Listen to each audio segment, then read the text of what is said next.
No conspiracy theory is too outlandish for the Democrats. Time and time again, they floated the possibility of some far-fetched malfeasance by Trump, declared the dire need to investigate it, and then suddenly dropped the issue and moved on to their next asinine theory. A sampling of their accusations and insinuations includes these. Trump is a longtime Russian agent, as described in the Steele dossier. The Russians gave Trump advance access to emails stolen by the DNC and the Hillary Clinton campaign. The Trump campaign based some of its activities on these stolen documents. Trump received nefarious materials from the Russians through a Trump campaign aide. Trump laundered Russian money through real estate deals. Trump was blackmailed by Russia through his financial exposure with Deutsche Bank. Trump had a diabolical plan to build a Trump Tower in Moscow. Trump changed the Republican National Committee platform to hurt Ukraine and benefit Russia. The Russians laundered money through the NRA for the Trump campaign. Trump's son-in-law lied about his Russian contacts while obtaining his security clearance. It's a long list of charges, all false. And I could go on and on and on, but I'll spare you for these moments. Pastor, when did it happen? When did what happen? The announcement. When did President Zelensky announce that the investigation was going to happen? On page 14, you said this: was there a quid pro quo? Today's your opening statement. As I testified previously, with regard to a requested White House call, White House meeting, the answer is yes, that there needed to be a public statement from President Zelensky.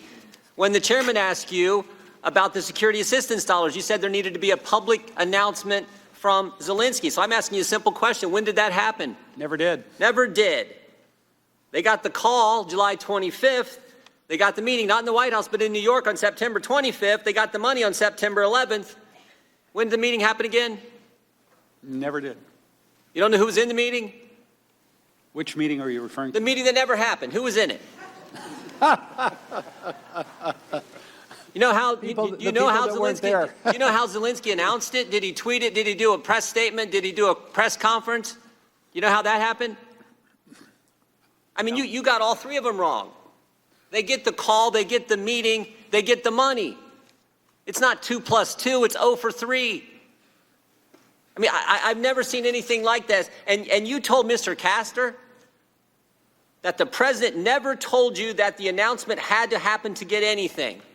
In fact, he didn't just not tell you that, he explicitly said the opposite. The gentleman from Texas just read it. You said to the President of the United States, "What do you want from Ukraine?" The President, "I want nothing. I want no quid pro quo. I want Zelensky to do the right thing. I want him to do what he ran on." What did he run on, Ambassador Sondland? Transparency. And dealing with corruption, right? That's right. Mr. Castor raised another important point. Why didn't you put that statement in your opening statement? I think you said you couldn't fit it in. Is that right? Said we might be here for 46 minutes instead of 45 minutes. It wasn't purposeful, trust me. Wasn't purposeful? No. Couldn't fit it in a 23-page opener. The most important statement about the subject matter at hand, the President of the United States in a direct conversation with you about the issue at hand, and the President says, let me read it one more time. What do you want from Ukraine, Mr. President? I want nothing. I want no quid pro quo. I want this new guy, brand new guy in politics. His party just took over. I want Zelensky to do the right thing. I want him to run on and do what he ran on, which is deal with corruption. And you can't find time to fit that in a 23-page opening statement. You know what a quid pro quo is? I do. This for that, right?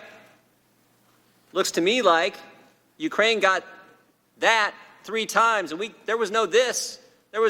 We didn't do anything. Or excuse me, they didn't have to do anything.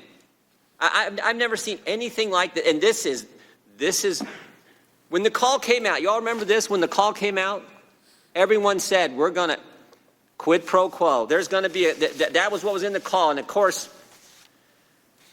that didn't happen. That didn't happen. Remember what the complaint said? Remember what the memo said of the whistleblower? This call was frightening. This call was scary. All those things. None of that materialized. None of that materialized. I yield back. Ms. Sewell. Thank you, Mr. Chairman. I'd like to dig a little deeper in this quid pro quo. Did you not